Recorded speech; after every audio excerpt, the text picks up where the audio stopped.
Hey there folks, and welcome back to Federal Uncovered.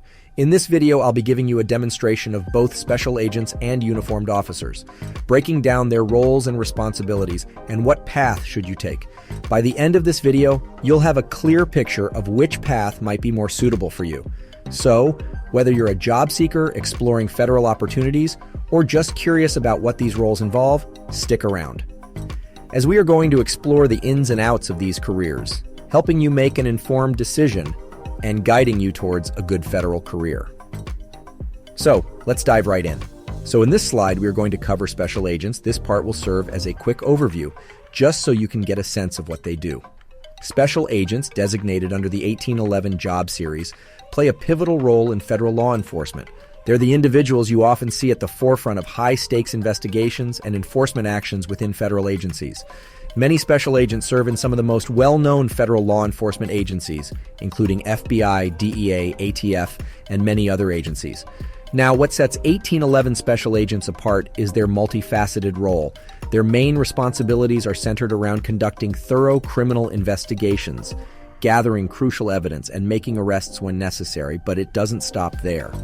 Special agents often find themselves working on cases involving national security, organized crime, counterterrorism, and much more. Here's an interesting tidbit that might pique your interest. Many 1811 roles offer a journeyman career ladder. This means that as a special agent, you have the opportunity to progress through different GS, general schedule levels, typically starting at GS7 and ascending to GS13 as you gain experience and expertise. 1811 roles are also covered on what is called 6C coverage, which pretty much means an agent would have to retire after 20 years of service, or retire at the age of 57. That is the reason why you can't become an 1811 after you pass the age of 37 because of the mandatory 20-year retirement, unless you are military, which in that case you apply past the 37 cutoff age. This also applies to some uniform positions such as Supreme Court Police, Capitol Police, and others. Also, special agents receive an additional 25% compensation known as LEAP, Law Enforcement Availability Pay. This is added on top of their regular GS salary, and it's designed to compensate them for hours worked outside of their normal schedule. Special agents under the 1811 job series also have to work hand-in-hand with Assistant United States Attorneys, AUSAs, to ensure that cases are not only investigated thoroughly, but also successfully prosecuted. This collaborative effort is a crucial element of their role, which can also mean tons of paperwork and administrative tasks is a big part of the job. It's not only about high-speed stuff. Being in special agents means that for the most part of your job will be writing reports, affidavits, taking interviews, etc. Enforcement is a minor part of job. There is much more than just arresting individuals. It's about building a good case. As special agents gather evidence, conduct interviews, and build cases, they do so with the understanding that their work will ultimately be presented in a court of law. AUSAs rely on the expertise and professionalism of special agents to provide them with the necessary legal groundwork for prosecuting individuals or organizations involved in criminal activities. This partnership between special agents and AUSAs ensures that justice is served and that those who violate federal laws are held accountable. So, now that we've talked about what it's like to be an 1811 special agent, let's switch gears and explore the uniformed side of federal law enforcement. These are the roles held by men and women who serve as the first line of defense in protecting federal properties, ensuring public safety, and maintaining order in some unique and challenging environments.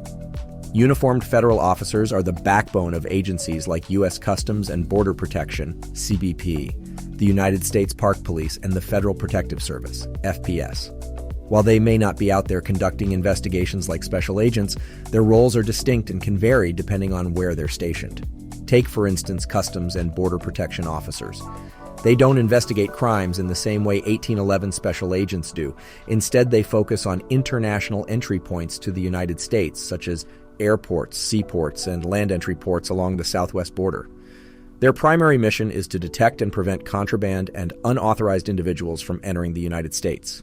It's a specialized role tailored to the unique challenges of border security. Another example is the United States Secret Service Uniform Division. These officers are responsible for safeguarding the White House grounds and providing security. See the difference now? uniformed positions have their own distinct missions and approaches to protection. So in plain terms, uniformed jobs are quite different from what a special agent typically does in their day-to-day work. So keep in mind that many of these uniformed jobs protection is a big aspect of it. Also, it's good to note that not all uniformed jobs are 6C covered. For example, Veterans Affairs Police are not covered under the 6C retirement for law enforcement officers, so you can still apply after the age of 37. This also applies to FBI Police, Department of Defense Police Departments, FPS, and many more. The ones that would be covered under 6C are CBP, Capitol Police, like I mentioned before, Supreme Court Police, United States Park Police, Secret Service Uniform Division, and a couple more others. This alone could be a video on itself, because there is a lot of agencies which are covered and those who are not, but this is just an overview to give you guys an idea. In the next slide, I will cover training because there is also a big difference on the training between special agents and uniformed forces.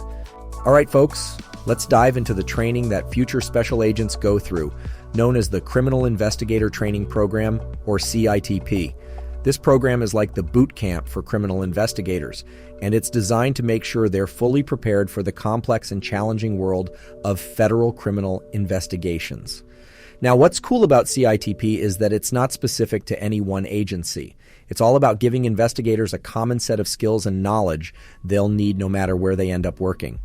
Think of it as the foundation upon which they'll build their careers. And with this certificate, they are also able to lateral to other 1811 positions without having to go through another 6-month academy at FLETC. One highlight is the continuing case investigation. Trainees work together in small teams to investigate a case from start to finish. They interview witnesses, conduct surveillance, and even go undercover. They learn how to build a case, do search and seizures, arrest warrants, write criminal complaints, and testify in court. Now switching gears to the Uniformed Police Training Program, or UPTP, which is the training that uniformed forces go through. Now, one crucial distinction between UPTP and CITP is that UPTP doesn't dive into investigations in the same way CITP does.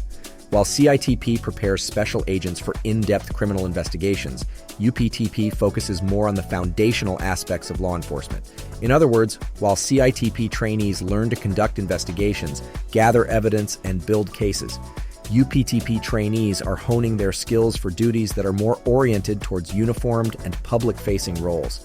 They're learning how to maintain order, provide security, and ensure the safety of the public and federal properties. So, if you're looking to be a part of law enforcement but not necessarily delve into the intricacies of criminal investigations, UPTP might be more in line with your career aspirations.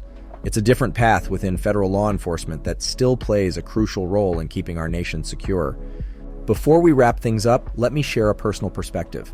When it comes to choosing between applying for a special agent role or a position in the uniformed forces, my advice is simple: cast a wide net. If you meet the qualifications for both, why not apply for both? Federal law enforcement offers a diverse range of opportunities, each with its own unique challenges and rewards. You might find that your interests align perfectly with one role, or you might discover unexpected passion in another.